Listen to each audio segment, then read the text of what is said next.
Hey, welcome to my show. And today we're going to be talking about boiler feed tanks in general and a crazy idea that I had. We're going to see if it's going to extend the life of these bad boys. So what we have here is a Bell & Gossett VBF. It's a 100 VBF, and it's been in service for a number of years. The boiler feed tank's purpose is to take the water that's been from dead steam, as it were, the condensate, and hold onto it until asked for water by the boilers. So if you have a typical McDonnell Miller 150 float, the float drops. First thing it does is it turns on the appropriate pump to add water to the boiler, and then if it doesn't add enough, then that the float will drop further and shut the boiler off. So it's the primary low water cutoff, operating low water cutoff, as it were. This one is feeding two boilers in tandem, and this particular model has three outlets. As you can see, two of them are for the pump, and the middle one is usually blanked off with this.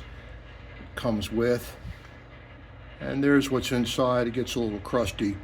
And I know that the condensate is not bringing a whole lot of rust back, because there is one of the condensate returns, and there's a drip, a maintenance drip, and when you open that, the water looks pretty clean.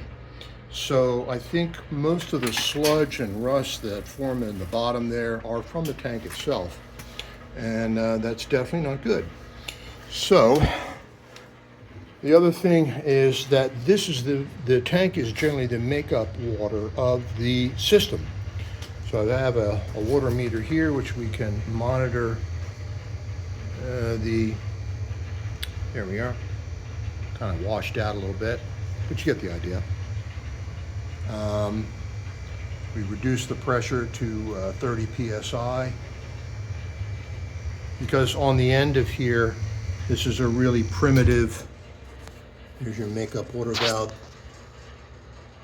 information. You can see it's just a float and a very simple 1880s design ball cock, and it goes into a steel unit, which is really suck, because it just rusts out and eventually either clogs or a chunk of rust causes it to stick open and this thing floods, and so that's why you have to have an overflow. The other thing too is I would have probably, if I had installed this today, I would be putting in some sort of dielectric or something to break the electric flow of electrons to turn this into a anode, excuse me. So that kind of inspired me to figure out some way of, because these tanks are expensive when they go out, they're problematic. So I wanted to see if there was something I could do to extend the life. And what I came across is, well, let's see if there's figure out some way of putting in an anode rod. This is a aluminum, or magnesium, aluminum, or zinc anode rod. And so this essentially corrodes instead of the steel. And I'd like to put it down on there. I had two ways of doing it, one of which is taking one of these blank off plates and drilling and tapping a 3/4 inch tap, so with a 3/4 inch tap, so that the 3/4 inch anode rod can fit. The other way was I had my son design a file, and I took that to a company with a water jet table, and they punched me out one of these out of steel, and they drilled and tapped for that on demand. And we're going to be using this one because the threads seem to be a little bit better than what I've got here.